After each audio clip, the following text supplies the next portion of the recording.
Welcome to Sudheer Edutech YouTube channel. నేను మీ సుధీర్ సార్ని. 2025 ఫిబ్రవరి 7 ఇవాళ కరెంట్ అఫైర్స్ క్లాస్ ఫాలో అయ్యే వాళ్ళందరూ కూడా లైక్ చేయండి. ఇంకా ఎవరైనా సబ్స్క్రైబ్ చేసుకోతే సబ్స్క్రైబ్ చేసుకోండి. మన ఛానల్ని మీ ఫ్రెండ్స్ ఉంటే వారికి కూడా ముగ్గురికి షేర్ చేయండి. ప్రతి ఒక్కరు కూడా ఎట్టి పరిస్థితుల్లో క్లాస్ మిస్ కాకుండా రోజు వింటురండి.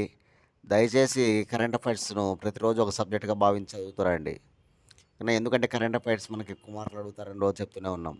అప్పుడు కరెంట్ అఫైర్స్ని మీరు బాగా ప్రాక్టీస్ బాగా వినడము, రాసుకోవడము, బాగా చదవడము అలా చేస్తూ రండి. ఖచ్చితంగా ఇవి మర్చిపోరు, మంచి స్కోర్ వస్తుంది, జాబ్ వస్తుంది. కాబట్టి అందరూ కూడా ఫాలో కండి. లాస్ట్ వరకు క్లాస్ స్కిప్ చేయకుండా చక్కగా విని రాసుకోండి. చాలా చాలా ఇంపార్టెంట్. Question number 1. ఫిబ్రవరి 7 నుంచి ఫిబ్రవరి 11 వరకు సూరజ్ కుండ్ క్రాఫ్ట్ మేళా ఏ రాష్ట్రంలో నిర్వహించబడుతుంది? చూడండి, సూరజ్ కుండ్ క్రాఫ్ట్ మేళా చాలా చాలా ఇంపార్టెంట్ అనమాట. భారతదేశంలో గొప్ప క్రాఫ్ట్ మేళా ఈ సూరజ్ కుండ్ క్రాఫ్ట్ మేళా. ఫిబ్రవరి 7వ తేదీ నుంచి ఫిబ్రవరి 13వ తేదీ వరకు ఈ సూరజ్ కుండ్ క్రాఫ్ట్ మేళా జరుగుతుంది. సూరజ్ కుండ్ ఎక్కడ ఉంది అంటే కనుక హర్యానా రాష్ట్రంలో అనమాట. ప్రతి ఏటా ఇది చాలా గ్రాండ్గా దేశవ్యాప్తంగా అందరూ కూడా అక్కడ క్రాఫ్ట్ మేళాను అక్కడికి వెళ్ళి చాలా గొప్పగా నిర్వహిస్తారనమాట. ఎన్నో గొప్ప గొప్ప సాంప్రదాయమైనటువంటి వస్త్రాలు ఇక్కడ మనకు లభిస్తాయి ఈ క్రాఫ్ట్ మేళాలో. కాబట్టి అత్యంత అద్భుతమైనటువంటి క్రాఫ్ట్ మేళా సూరజ్ కుండ్ క్రాఫ్ట్ మేళా ఏ రాష్ట్రంలో జరుగుతుంది? హర్యానా రాష్ట్రంలో. గుర్తుపెట్టుకోవాలి, చాలా చాలా ఇంపార్టెంట్ అనమాట. హర్యానా రాజధాని చండీగఢ్. Haryana high court Chandigarh high court. హర్యానా ముఖ్యమంత్రి నాయబ్ సింగ్ సైని. హర్యానా రాష్ట్ర గవర్నర్ బండారు దత్తాత్రేయ. హర్యానా రాష్ట్ర భాష హిందీ.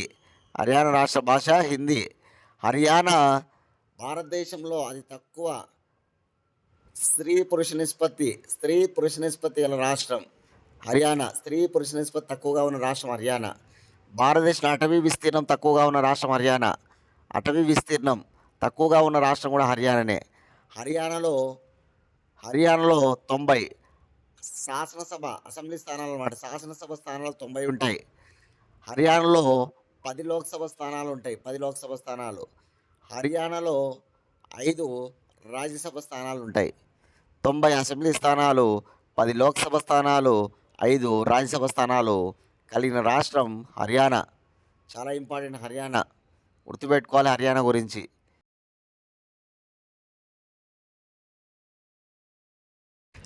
Question number 2. ఎకోవాస్ ప్రాంతీయ కూటమి నుండి వైదొలిగిన దేశం ఏది? ఎకోవాస్ ప్రాంతీయ కూటమి నుండి వైదొలిగిన దేశాలు క్రింద ఇవ్వబడిన 3 దేశాలు.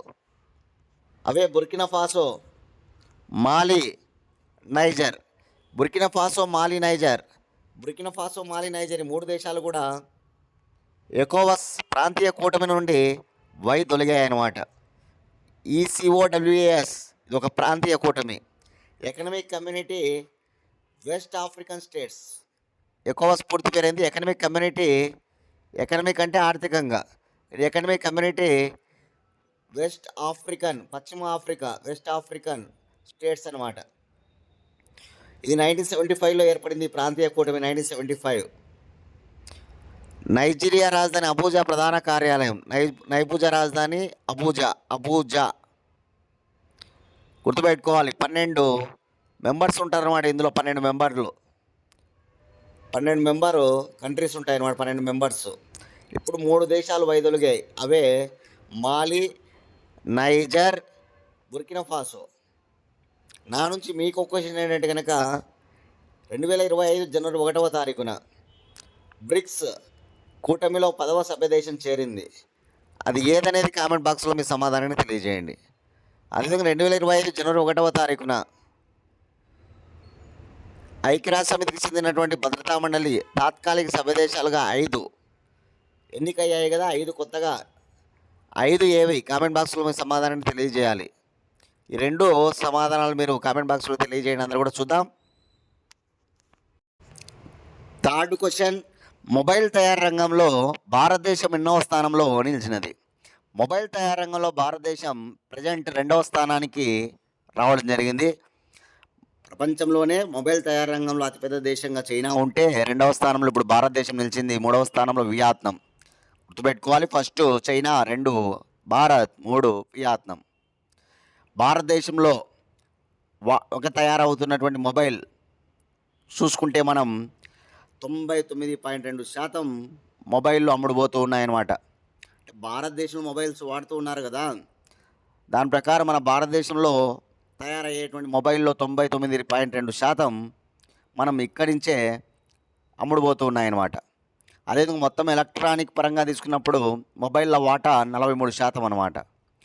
మొత్తం ఎలక్ట్రానిక్స్ అంటే చాలా ఉంటాయి కదా, టీవీలు కానీ, ఓకేనా, అదేవిధంగా ఫ్రిడ్జ్లు కానీ, ఇవన్నీ కూడా మనకు ఎలక్ట్రానిక్సే.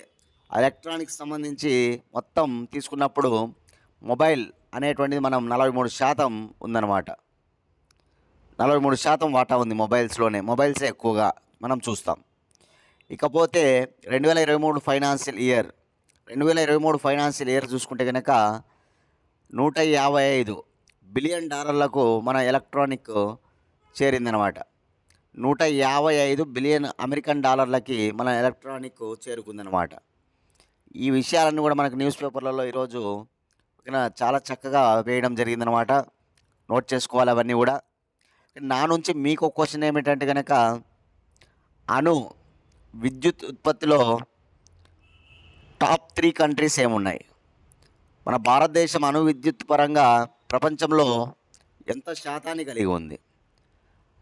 అదేవిధంగా అమెరికా ఎంత శాతాన్ని కలిగి ఉంది? అణు రియాక్టర్లు ఎక్కువగా ఏ ఖండంలో ఉన్నాయి అనేది కామెంట్ బాక్స్లో మీ సమాధానాన్ని తెలియజేయండి. నెట్ క్లాస్లో నేను చెప్పా. ఈరోజు మొబైల్ రంగం గురించి నోట్ చేసుకోవాలి. మొబైల్ రంగంలో మన భారతదేశం 2వ స్థానాన్ని ఆక్రమించిందనమాట తయారీలో. ఫస్ట్ చైనా ఉంటే 2, భారత్ 3 వచ్చేసి వియత్నాం. అదేవిధంగా భారతదేశంలో మనకు అమ్ముడుపోతున్నటువంటి ఏవైతే మొబైల్స్ ఉన్నాయో అవి 99.2% ఇక్కడ తయారవుతూ ఉన్నటువంటివే అని మనకి నివేదిక చెప్తూ ఉంది. అదేవిధంగా ఎలక్ట్రానిక్ మొత్తం తీసుకుంటే కనుక మొబైల్స్ 43% వాటాలు కలిగి ఉన్నాయి. అదేవిధంగా 2023 ఫైనాన్షియల్ ఇయర్లో మనకు 155 బిలియన్ అమెరికన్ డాలర్లకు చేరుకుందన్నమాట ఎలక్ట్రానిక్ రంగం. క్వశ్చన్ నెంబర్ 4, బెల్జియం దేశ నూతన ప్రధానమంత్రిగా ఎవరు ఎన్నికయ్యారు? బెల్జియం దేశ నూతన ప్రధానమంత్రిగా బాట్ డి వెవర్. థర్డ్ ఆప్షన్ చూడండి, బాట్ డి వెవర్. ఇతనే బెల్జియం దేశ నూతన ప్రధానమంత్రి. ఇది వరకు అలెగ్జాండర్ డిక్రూ ప్రధానమంత్రిగా ఉండేవాడు. ఆయన స్థానంలో ఇప్పుడు బాట్ డి వెవర్ ఎన్నికయ్యాడు. బెల్జియం నూతన ప్రధానమంత్రిగా ఎన్నికైన ఈ బాట్ డి వెవర్ నేషనలిస్ట్ పార్టీ అనమాట. నోట్ చేసుకోవాలి, నేషనలిస్ట్ పార్టీ. బెల్జియం దేశ రాజధాని బ్రస్సెల్. బెల్జియం దేశ భాష ఫ్రెంచ్. బెల్జియం దేశ కరెన్సీ యూరో. బెల్జియం దేశం యూరప్ ఖండంలోని ఒక దేశం. బెల్జియం దేశ నూతన ప్రధానమంత్రి బాట్ డి వెవర్. నా నుంచి మీకు క్వశ్చన్ ఏంటంటే కనుక, ఇటీవల బెలారస్లో 7వసారి అధ్యక్షుడిగా ప్రమాణ స్వీకారం చేసిన వారు ఎవరు? బెలారస్ 7వసారి అధ్యక్షత వహించింది. బెలారస్ దేశం ఏర్పడినప్పటి నుంచి ఇప్పటి వరకు ఆయనే అధ్యక్షుడు. ఇప్పుడు 7వసారి గెలిచాడు, ప్రమాణ స్వీకారం చేశాడు. బెలారస్ అధ్యక్షుడు ఎవరు? కామెంట్ బాక్స్లో మీ సమాధానాన్ని తెలియజేయండి. అదేవిధంగా అమెరికా అధ్యక్షుడిగా 47వ అధ్యక్షుడిగా అమెరికాకు 47వ అధ్యక్షుడిగా డొనాల్డ్ ట్రంప్ ఎన్నికయ్యాడు. డొనాల్డ్ ట్రంప్ ఏ పార్టీకి చెందినవాడు? కామెంట్ బాక్స్లో మీ సమాధానాన్ని తెలియజేయండి. డొనాల్డ్ ట్రంప్ ఏ party? Question number 5, Donald Trump no men in women sports ఆర్డర్పై ఎప్పుడు సంతకం చేశారు? No men in women sports order పై ఎప్పుడు సంతకం చేశారంటే కనుక 2025 ఫిబ్రవరి 5వ తారీఖున సంతకం చేశాడనమాట. ఏంటి దీని ఉద్దేశం అంటే కనుక, మనకందరికీ తెలుసు, ఇప్పుడు అందరూ కూడా లింగ మార్పిడి ఎక్కువగా చేసుకుంటున్నారు. వాళ్ళు క్రీడలలో కూడా బాగా రాణిస్తూ ఉన్నారనమాట.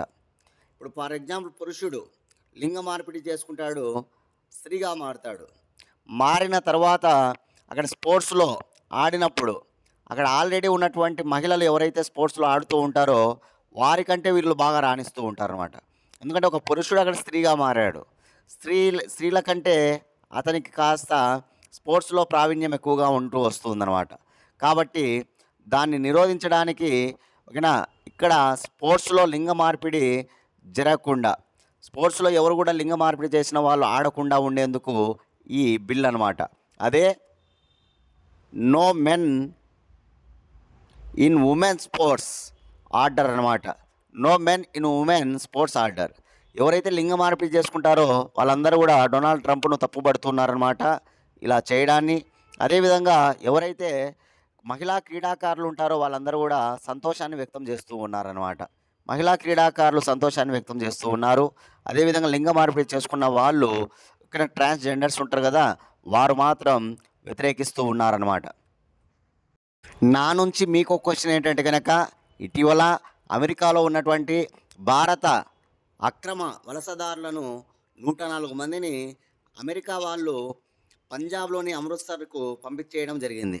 వాళ్ళందరూ కూడా విమానంలో అమృత్సర్లో దిగారని మనం చెప్పుకున్నాం. గుజరాత్ నుంచి, అదేవిధంగా హర్యానా నుంచి వీళ్ళు అక్కడ ఉన్నారన్నమాట. గుజరాత్ నుంచి 33 మంది, హర్యానా నుంచి 33 మంది, ఓకేనా, పంజాబ్ నుంచి 30 మంది, అలా ఈ 104 మందిలో ఉన్నారన్నమాట. నా నుంచి మీకు క్వశ్చన్ ఏంటంటే కనుక, వాళ్ళు అమెరికా యుద్ధ విమానంలో ఇక్కడికి వచ్చి దిగారు, ఏ యుద్ధ విమానంలో 104 మందిని వాళ్ళు పంపించారు అనేది కామెంట్ బాక్స్లో మీ సమాధానాన్ని తెలియజేయండి అందరూ కూడా. Question number 6. బ్రిటిష్ నాటి కలకత్తాలోని ఫోర్ట్ విలియమ్స్ పేరును ప్రస్తుతం ఏ పేరుగా మార్చారు? బ్రిటిష్ వారి కాలంలో కోటలు చాలా ముఖ్యంగా, భారతదేశంలో బ్రిటిష్ వారి తొలి కోట చెన్నైలోని సెయింట్ జార్జ్ కోట మొదటి కోట, బ్రిటిష్ వారి కోట.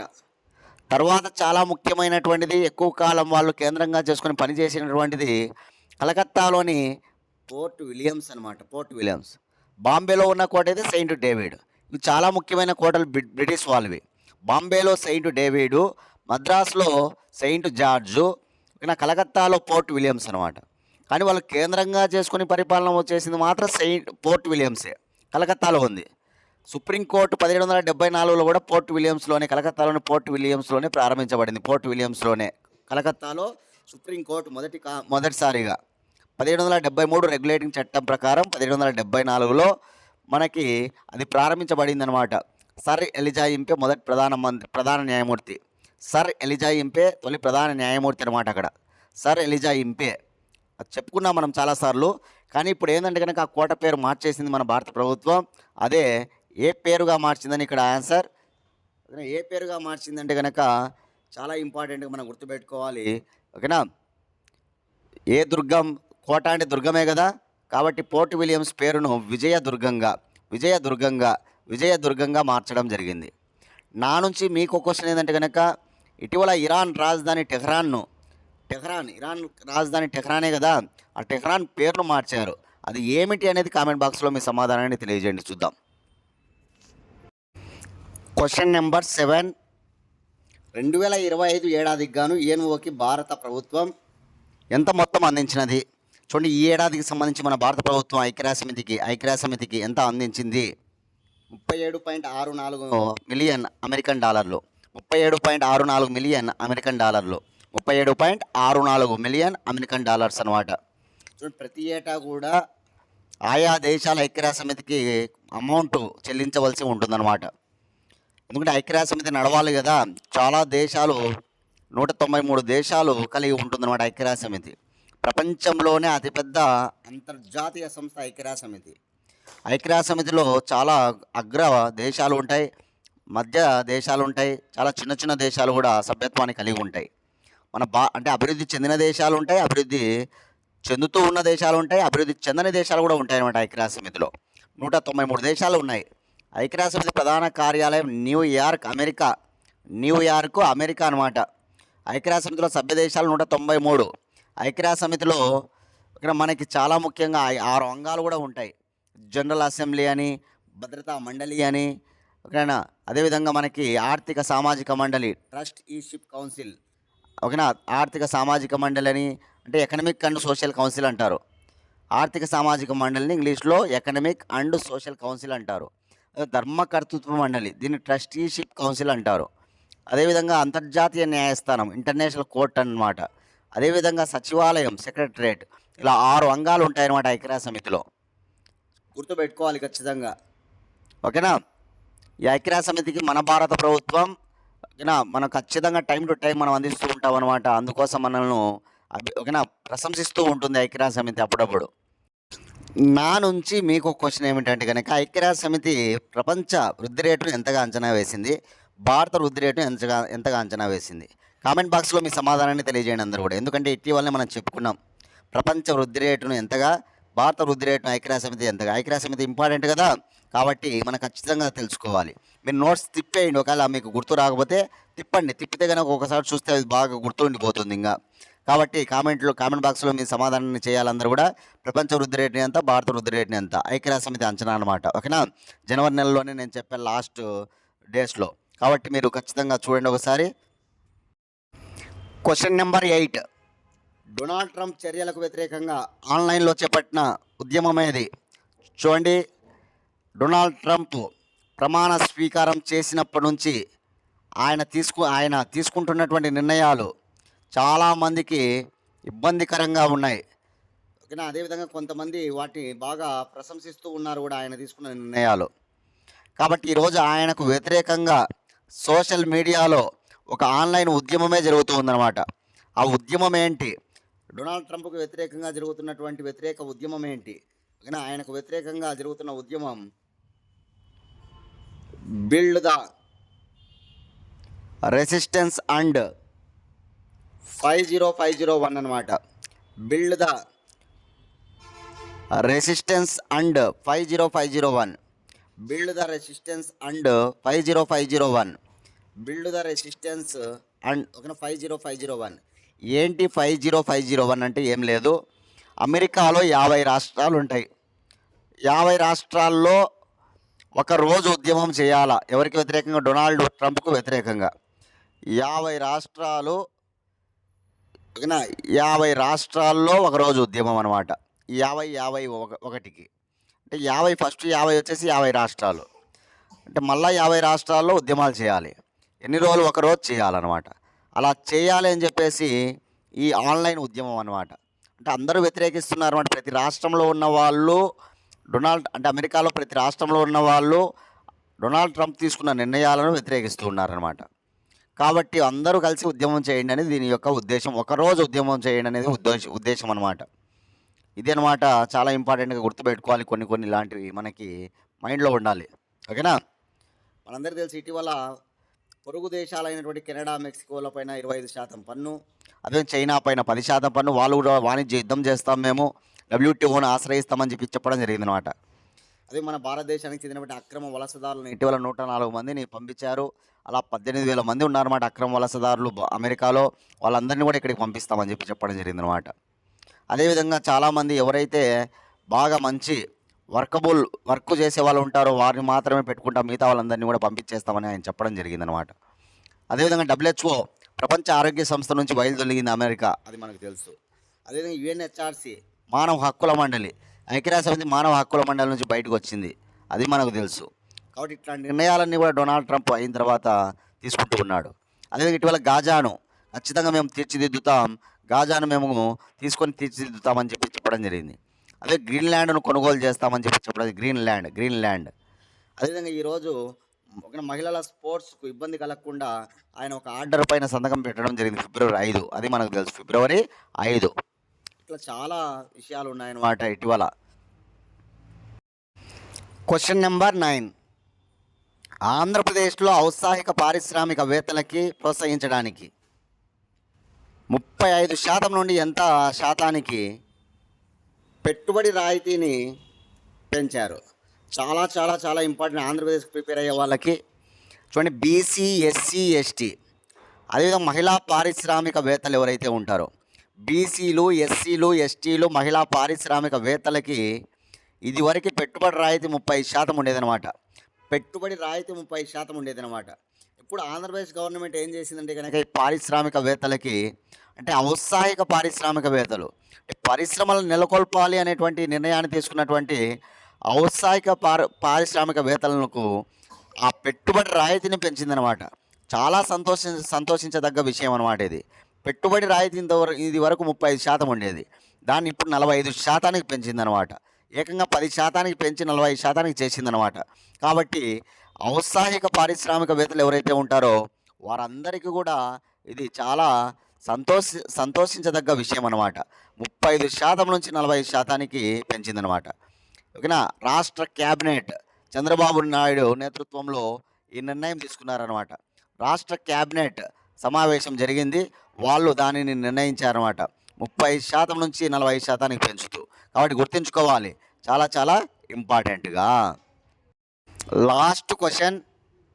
ఇటీవల అంతర్జాతీయ క్రికెట్లో 600 వికెట్లు మైలురాయిని చేరిన భారతీయ ప్లేయర్ ఎవరు? ఇటీవల అంతర్జాతీయ క్రికెట్లో 600 వికెట్ల మైలురాయిని చేరిన భారతీయ బౌలర్ ఎవరు అంటే మనందరికీ తెలుసు ఆల్రెడీ, జడేజా. ఎవరు? జడేజా. ఇటీవల ఇంగ్లాండ్లో ఆడిన మ్యాచ్లో 3 వికెట్లు తీయడం చేత ఆయన 600 వికెట్ల క్లబ్లోకి చేరాడనమాట. 600 వికెట్ల మైలురాయిని చేరుకున్నాడనమాట.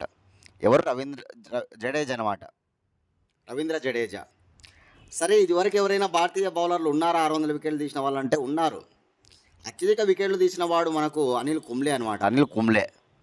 అనిల్ కుంబ్లే, హర్భజన్ సింగ్, కపిల్ దేవ్, ఒక రవిచంద్రన్ అశ్విన్. ఇతను 5వ బౌలర్ అనమాట. ఈ మైలురాయిని చేరుకున్న 5వ బౌలర్గా నిలిచాడు. ఇదివరకు ఎవరున్నారు? అనిల్ కుంబ్లే. అంతర్జాతీయ క్రికెట్ పరంగా, మొత్తం ఇంటర్నేషనల్ క్రికెట్ పరంగా ఇది అనిల్ కుంబ్లే, హర్భజన్ సింగ్, కపిల్ దేవ్, తర్వాత రవిచంద్రన్ అశ్విన్ అనమాట. ఇతను 5వ బౌలర్ అనమాట. ఎవరు? మన రవీంద్ర జడేజా. 600 వికెట్ల మైలురాయిని చేరుకున్నటువంటి 8వ బౌలర్, 5వ బౌలర్, భారతీయ బౌలర్, 5వ భారతీయ బౌలర్ అనమాట.